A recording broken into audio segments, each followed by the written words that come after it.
இந்த முறையே பறிக்கப்பட்ட ஒரு வெற்றி தான். இன்னைக்கு பாத்தீங்கன்னா இந்த முறை நாடாளுமன்ற தேர்தலில் நிறைய இடங்கள்ல இந்த மாதிரியான கோல்மால் பண்ணி தான் அவங்க இந்த இடத்துல ஜெயிச்சிருக்காங்க.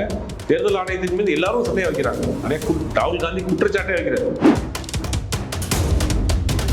ராகுல் காந்தியை நாங்கள் ஒரு அரசியல் கட்சியோ தலைவராகவோ இந்த தொகுதியினுடைய எம்பியாவோ நாங்கள் பார்க்கல, எங்களோட குடும்பத்தில் ஒருவராக நாங்கள் பார்க்குறோம் அப்படின்னாங்க. அரசியல்வாதிகள் பெரும்பாலும் ஒரு நாம் கீ வாசு போய் 10 பேரோட போட்டோ எடுத்துட்டு அந்த பிரச்சனைலாம் முடிஞ்ச பிறகு இவர் அங்கே ஒரு டெம்பரரியான ஒரு ஷெட் ஒன்று போட்டிருக்காங்க, ஒரு பாலம், அது மேலே ஏறி நிற்கிறது.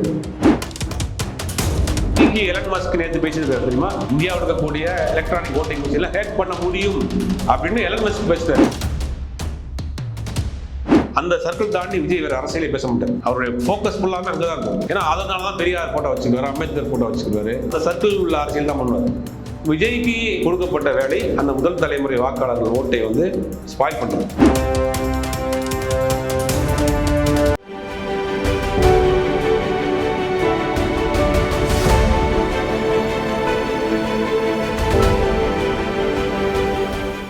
சேனல் நேயர்களுக்கு வணக்கம்.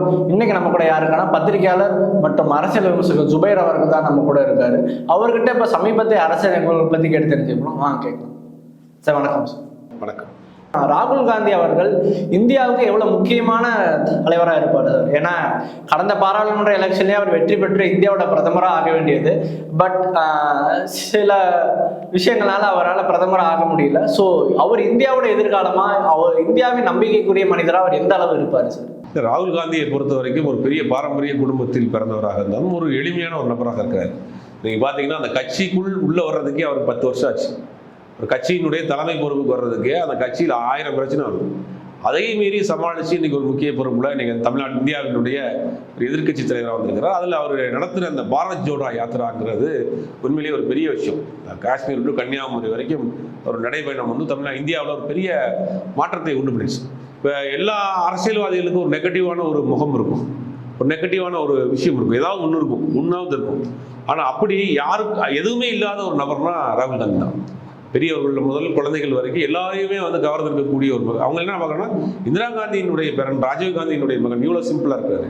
அந்த மக்களை அவர் அரவணைக்கிற விஷயம், மக்கள்கிட்ட அவர் கனெக்ட் ஆகிற விஷயம், பர்சனல் லைஃப்லையும் பெருசாக அவர் மேலே எந்த விதமான அலிகேஷன்ஸும் இல்லை. அப்படிங்கும் போது அது மக்கள் ரசிக்கிறாங்க. இந்த முறையே பறிக்கப்பட்ட ஒரு வெற்றி தான். இன்னைக்கு பார்த்தீங்கன்னா இந்த முறை நாடாளுமன்ற தேர்தலில் நிறைய இடங்கள்ல இந்த மாதிரியான கோல்மால் பண்ணி தான் அவங்க இந்த இடத்துல ஜெயிச்சிருக்காங்க. தேர்தல் ஆணையத்தின் மீது எல்லாரும் சந்தேகம் வைக்கிறாங்க. நிறைய ராகுல் காந்தி குற்றச்சாட்டே வைக்கிறார். அந்த மாதிரி இந்த முறை ஆட்சி அதிகாரத்துக்கு இந்தியாவினுடைய பிரதமராக வந்திருக்க வேண்டிய ராகுல் காந்தி அவர்கள் அந்த பதவியை தட்டி பறித்திருக்கிறார்கள் தான் சொல்லணும். ஆனால் மக்கள் மனதில் இன்னைக்கும் அவர் தான் பிரதமராக இருக்கார். நீங்க எதிர்கட்சி தலைவராக இருந்தாலும் கூட பெருவாரியான மக்கள் அவரை இன்னைக்கு ஏத்துக்கிறாங்க, கொண்டாடுறாங்க. அவருக்கு மேல எந்த விதமான நெகட்டிவ் இல்லை. நீங்க சொல்ல போனா ரொம்ப ஒரு எளிமையான ஒரு மனிதனாக இருக்கிறாரு. உதாரணத்துக்கு சொல்லணும்னா, இந்த வயநாடு வெள்ளத்தை அந்த சம்பவம் நடக்கிறப்ப அரசியல் கட்சி தலைவர்கள் வெள்ளம்லாம் வழிந்த பிறகு ஹெலிகாப்டர்ல போய் இறங்கி பார்வையிட்டு போகும். ஆனா இங்க வெள்ளத்துல அடிச்சு கரை புரண்டு ஓடிட்டு இருக்கு. அந்த இடத்துலயே போய் இருந்தார். முன்னால இந்த மக்களோட நின்னாரு, மக்களோட இருந்தாரு, அந்த பகுதியில் இருந்தாரு. அப்ப அந்த வயநாடு மக்கள் சொன்ன விஷயம் தான் ரொம்ப உணர்வுபூர்வமான விஷயம். ராகுல் காந்தியை நாங்க ஒரு அரசியல் கட்சியோ தலைவராகவோ இந்த தொகுதியினுடைய எம்பியாவோ நாங்க பார்க்கல, எங்களோட குடும்பத்தில் ஒருவராக நாங்கள் பார்க்குறோம் அப்படின்றாங்க. ஏன்னா அரசியல்வாதிகள் பெரும்பாலும் ஒரு நாம் கீ வாசு போய் 10 பேரோட போட்டோ எடுத்துட்டு அந்த பிரச்சனைலாம் முடிஞ்ச பிறகு இவர் அங்கே ஒரு டெம்பரரியான ஒரு ஷெட் ஒன்று போட்டிருக்காங்க, ஒரு பாலம், அது மேலே ஏறி நிற்கிறாரு. கீழே கரை புரண்டு ஓடுது, வீடுகள்லாம் இருக்கு. ஃபுல் நைட் அண்ட் டே அங்கே நிற்கிறாரு, மக்களோட மக்களாக இணக்கமாக இருக்காரு. அப்படிங்கும் போது அவர் அங்கே ஒரு இன்னைக்கு இந்தியாவை பொறுத்த வரைக்கும் ஒரு எல்லாரோடும் மதிக்கப்படக்கூடிய, ரசிக்கப்படக்கூடிய, அன்பை பெற்ற ஒரு தலைவராக இருக்கிறார். சார், கடந்த பார்லிமெண்ட் எலெக்ஷன்லயே பிஜேபி தோக்க வேண்டியது, பட் கூட்டணி கட்சிகள் மூலமா ஆட்சியை பிடிச்சிட்டாரு. ஸோ அடுத்த பாராளுமன்ற எலெக்ஷன் எவ்வளவு முக்கியத்துவம் வாய்ந்ததாக கருதப்படும்? ஒன்றும் நம்ம ஜனநாயக ரீதியாக போராடுவதை விட்டுட்டு அறிவியல் ரீதியாக போராட வேண்டிய கட்டாயத்தில் இருக்கிறோம். ஜனநாயக ரீதியாக மக்கள் தயாராக தான் இருக்காங்க போராடுவதற்கு. அறிவியல் ரீதியாக இன்னைக்கு எலன் மஸ்க் நேற்று பேசியிருக்காரு தெரியுமா, இந்தியாவில் இருக்கக்கூடிய எலக்ட்ரானிக் ஓட்டிங் மிஷின்ல ஹேக் பண்ண முடியும் அப்படின்னு எலன் மஸ்க் பேசுறாரு. எங்க இருந்து? அமெரிக்காவில பேசுறாரு. ஆல்ரெடி அமெரிக்காவினுடைய இன்டெலிஜென்ட் ஃபோர்ஸுடைய டைரக்டர் இருக்கக்கூடிய துளசிங்கிறவங்க சொல்றாங்க, இந்தியாவில் நிறைய மால் பிராக்டிஸ் பண்றாங்க இவிஎம் மிஷின்ல. இவிஎம்ஐ ஒழித்தால் மட்டும்தான் ஜனநாயகம் மலரும். இவிஎம் மேல் ஏகப்பட்ட குற்றச்சாட்டுகள் வைக்கிறாங்க. இவிஎம் மேல் தொடர்ந்து சந்தேகம் இருக்கு. நடந்து முடிந்த மகாராஷ்டிரா தேர்தலில் பார்த்தீங்கன்னா 4 மணிக்கு மேலே உள்ள சிசிடிவி ஃபுட்டேஜே இல்லை. பல இடங்களில் அந்த ஓட்டு பதிவானதை விட மக்கள் தொகையை விட பதிவான வாக்குகள் அதிகமாக இருக்கு. அந்த வார்டில் ஒரு 150 பேர் இருக்காங்கன்னா 200 ஓட்டு பதிவாயிருக்கு. அதுக்கெல்லாம் காரணம் இல்லை. அப்போ நம்ம ஜனநாயக ரீதியாக போராட விட்டுட்டு அறிவியல் ரீதியாக போடணும். இந்த இவிஎம் மிஷினில் உள்ளக்கூடிய குறைபாடுகளை முதலில் சரி செய்யணும். இல்லாட்டி இவிஎம் மிஷினை தூக்கி குப்பையில் போட்டுட்டு மக்களை நேரடியாக சந்தித்தால் கண்டிப்பாக அடுத்த முறை இந்தியாவினுடைய பிரதமராக ராகுல் காந்தி வருவதற்கு வாய்ப்பு இருக்கு. அதை முன்னெடுக்க வேண்டும். ஆனால் அதை முன்னெடுப்பதற்கு காங்கிரஸ் கட்சியில் பல சிக்கல் இருக்கு. அந்த சிக்கலை களையெடுக்கணும். ராகுல் காந்தி இப்போ என்னன்னா இந்த ஒயிட் டிஷர்ட் கேம்பெயின் ஒன்று பண்றாரு. அது போக அதை வந்து ஒரு எப்படி பாரத் ஜோடோ யாத்திரை மாதிரி அது ஒரு பெரிய லெவலில் பண்றாரு. இப்போ காங்கிரஸ் கட்சிக்குள்ளேயே இதே இவிஎம் மிஷினுக்கு மாறுபட்ட கருத்துள்ள நபர்கள் இருக்காங்க. அதையெல்லாம் சரி செய்யணும். ஜனநாயக ரீதியாக கட்டமைப்புகளை வெளிப்படுத்தணும். கட்சியில் புதிய ஆட்களை சேரணும். இந்த மாதிரியான விஷயங்கள்லாம் இன்னும் 4.5 வருஷம் இருக்கு. சார், இப்போ இந்தியாவோட அரசியல் சூழ்நிலையை பொறுத்த வரைக்கும் காங்கிரஸ் கட்சியோட நிலைமையை பொறுத்த வரைக்கும் ராகுல் காந்தி அவர்கள் அடுத்த கட்டமாக என்ன சார் செய்யணும்? அடுத்த கட்டமாக செய்யக்கூடிய வேலை முதல்ல தேர்தல் ஆணையத்தில் இருக்கக்கூடிய குறைபாடுகளை ஓட்டைகளை சரி செய்யணும். ஏன்னா நீங்கள் வந்து என்னதான் ஜனநாயக ரீதியாக மக்களை போய் சந்திக்கிறீங்க, திரட்டுறீங்க, ஆனால் கடைசியில் அங்கே தானே வந்து முடியுது. இப்போ அதை சரி செய்யக்கூடிய வேலையில் ராகுல் காந்தி முழு கவனம் செலுத்தணும்.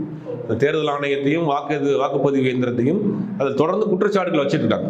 டெல்லியில் வந்து ஆம் ஆத்மி கட்சி சேர்ந்த ஒரு சட்டமன்ற உறுப்பினர் அந்த மிஷினையே வந்து டெமோ காட்டுறாரு. டெல்லி சட்டமன்றத்தில் அந்த எலக்ட்ரானிக் ஓட்டிங் மிஷினை வச்சு இதில் பால் ப்ராக்டிஸ் பண்ண முடியும் அப்படின்னு டெமோ காட்டுறாரு. முன்னாள் தலைமை தேர்தல் அதிகாரி இந்த குறைஷி இதில் சொல்கிறார் நிறைய அதில் குற்றச்சாட்டுகள் இருக்குது அப்படின்னு. வெளிநாடுகளில் இருந்து குற்றச்சாட்டுகள் வருது. நம்ம கண்ணு முன்னாடியே தேர்தல் முடிவுகளை பார்க்குறோம்.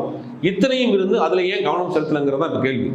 ராகுல் காந்தி அவர் ஒரு நல்ல மனிதராக இருக்கிறார், நல்ல தலைவராக இருக்கிறார், மக்கள் கொண்டாடக்கூடிய தலைவராக இருக்கிறார், எல்லாம் சரி. ஆனால் இந்த விஷயத்தில் அவர் கொஞ்சம் கவனம் இல்லாமல் இருக்கிறாரோ இல்லை அதே கட்சிக்குள்ளேயே கார்த்திக் சிதம்பரம் மணி ஆட்கள் வந்து அதுக்கு வந்து ஆதரவு கொடுக்குறாங்க. அதை ஒரு கருத்தோடு அதை ஒன்று சேர்ந்து அந்த பிரச்சனையை முதலில் கையில் எடுக்கணும். ஏன்னா முக்கியமான பிரச்சனை அதான் தான் இருக்குது. அதை கையில் எடுத்து சரி செஞ்சாலும் 4 வருடங்கள் இருக்குது. 4 வருடம் இல்லை, இன்னைக்கும் மக்கள் மனதில் அவர் தான் ஒரு முதல்வராக பிரதமராக இருக்கிறார். ஏன்னா இந்த வெற்றி ஏற்கனவே சொன்ன மாதிரி தட்டி பிரிக்க வெற்றி தான். அந்த அடுத்த தேர்தலுக்குள்ளேயாவது இந்த மாதிரியான குறைபாடுகளை சரி செஞ்சாங்கன்னா வரக்கூடிய காலங்கள் அவர் தான் பிரதமர். சார், இப்போ இறுதியாக ஒரு கேள்வி. திருமாவளவன் அவர்கள் மதச்சார்பின்மை அந்த பேரணி போனார். அப்போ அவர் விஜயை பற்றி பேசுறது இன்னுமே ட்ரெண்டிங்ல தான் போயிட்டு இருக்கு. நம்ம கட்சிக்கார பசங்க யாருமே விஜய் பின்னாடி போயிடக்கூடாது, அந்த சினிமா கவர்ச்சி பின்னாடி போயிடக்கூடாது அப்படின்னு சொல்லியிருக்காரு. விஜயை பற்றியும் பேசியிருக்காரு, அவர் கட்சிக்கார பசங்க போகக்கூடாதுன்னு பேசியிருக்காரு. இந்த கருத்தை எப்படி சார் பார்க்குறீங்க? இல்லை, விஜயை பற்றி அவர் என்ன பேசியிருக்காருன்னா ஒரு ஐடியாலஜிக்கலாக உருவான தம்பிகள் என் கூட இருக்கீங்க. அம்பேத்கரை ஏற்றுக்கொண்டு அந்த ஐடியாலஜிக்கல் இருக்காரு. ஆனால் சினிமா கவர்ச்சியை மட்டும் நம்பி வந்திருக்கக்கூடிய ஒருவரை நம்பி நீங்கள் எப்படி போவீங்க? அது அப்படி ஒரு கவர்ச்சியை நம்பி போனால் உங்கள் வாக்குகளை நீங்கள் சிதறடிச்சிருவீங்க, வீணாக்கிடுவீங்க அப்படிங்கிறத ரொம்ப தெளிவாக சொல்கிறார். இப்போ விடுதலை சிறுத்தைகள் கட்சியை பொறுத்த வரைக்கும் அவர் பல இடங்களில் சொல்கிறார், நான் வந்து ஒரு சாதாரண அரசியல்வாதி மாதிரி தையல் மிஷின் வாங்கி கொடுக்கல, நோட்டு புத்தகம் வாங்கி கொடுக்கல, யாருக்கும் வந்து பெருசாக 10 அரிசி வாங்கி கொடுக்கல. ஆனால் எனக்கு பின்னாடி வரக்கூடியவர்களை பொலிட்டிக்கலாக நான் வந்து அவங்கள வந்து ட்ரெயின் பண்ணுறேன், பொலிட்டிக்கலாக ஐடியாலஜிக்கலாக அவங்கள வந்து ட்ரெயின் பண்ணுறேன். அரசியலை நீங்கள் எப்படி பார்க்கணும், அரசியல் எப்படி பக்குவப்படணுங்கிற ஒரு விஷயத்தை நான் ட்ரெயின் பண்ணுறேன். அப்படி பக்குவப்பட்டவர்கள் ஒரு சினிமா நடிகரை பார்த்து சினிமா கவர்ச்சியில் பின்னாடி போயிடக்கூடாது. ஆனால் அந்த மாதிரியான வேஷத்தோடு வருவாங்க, அந்த வாக்குகளை சிதறடிச்சதாங்கன்னு விஜயினுடைய அரசியலை ரொம்ப தெளிவாக சொல்லியிருக்காரு. விஜயை பொறுத்த வரைக்கும் அவருக்கு கொடுக்கப்பட்ட டார்கெட்டே என்னன்னா அந்த தலித் இளைஞர்கள் வாக்கு, இஸ்லாமிய இளைஞர்கள் வாக்கு, கிறிஸ்துவ இளைஞர்கள் வாக்கு, இந்த வாக்குகள் முதல் தலைமுறை வாக்காளர்களுடைய வாக்குகளை விஜய் வாங்கி விஜய் ஸ்பாயில் பண்ணுறவங்க தான் விஜய் கொடுக்கப்பட்ட வேலை. அதை வந்து விஜய் கரெக்டாக செய்தார். நீங்கள் பார்த்தீங்கன்னா அந்த சர்க்கிள் தாண்டி விஜய் வேறு அரசியலே பேச மாட்டார். அவருடைய ஃபோக்கஸ் ஃபுல்லாமே அங்கே தான் இருக்கும். ஏன்னா அதனால தான் பெரியார் ஃபோட்டோ வச்சுக்குவார், அம்பேத்கர் ஃபோட்டோ வச்சுக்குவார். அந்த சர்க்கிள் உள்ள அரசியல் தான் பண்ணுவார். விஜய்க்கு கொடுக்கப்பட்ட வேலை அந்த முதல் தலைமுறை வாக்காளர்கள் ஓட்டை வந்து ஸ்பாயில் பண்ணுறது. விஜயே தெரியும் தனியாக தமிழ்நாட்டில் நின்னால் அவரே ஜெயிக்க முடியாது. ஏன்னா அந்த அளவுக்கு பெர்சன்டேஜ் அவருக்கு இல்லை. ஆனால் அப்படி இருந்தும் கூட அவர் கூட்டத்தை சேர்க்கலாம் அப்படின்னு நினைக்கிறது வந்து அந்த வாக்குகளை சிதறடிக்கக்கூடிய வேலையை பாஜகவினுடைய சூழ்ச்சி. அது பாஜக நேரடியாக வருவாங்க, கூட்டணியோடு வருவாங்க. வேறு ஒரு ஆளையும் வந்து நான் ஏற்கனவே சொன்ன மாதிரி தான் பாஜக 3-4 ஸ்டாண்ட் எடுப்பாங்க. ஒன்று அவங்க கூட்டணி ஃபார்ம் பண்ணுறது, எதிர்க்கட்சி கூட்டணியை பலகீனப்படுத்துறது, ஓட்டுகளை சிதறடிக்கிறதுக்கு ஆட்களை நிப்பாட்டுறது, இந்த மாதிரி வேலைகளை செய்வாங்க. அந்த மாதிரி ஆட்கள்ல விஜய் ஓட்டுகளை சிதறடிக்கக்கூடிய வேலை. அப்போ முதல் தலைமுறை வாக்குகள், இந்த வாக்குகள் யாருக்கு போகிற வாக்குகள்? பாஜகவுக்கு எதிரான வாக்குகள். பாஜக எதிரான வாக்குகள் ஒரு அணியில் போயிடக்கூடாதுங்கிறத விஜய் வச்சு இந்த வாக்குகளை சிதறடிக்க வைக்கிறாங்க. அப்போ அந்த சூழ்ச்சியில் நீங்கள் மாட்டிக்கிற கூடாதுங்கிறத ரொம்ப தெளிவாக அன்னைக்கு அந்த மேடையில் பேசியிருக்கிறாரு. ஓகே சார், நான் கேட்ட பல்வேறு கேள்விகளுக்கு பொறுமையாக பதில் சொன்னீங்க. இதே மாதிரி இன்னொரு நேர்காணலை சந்திப்போம். நன்றி சார்.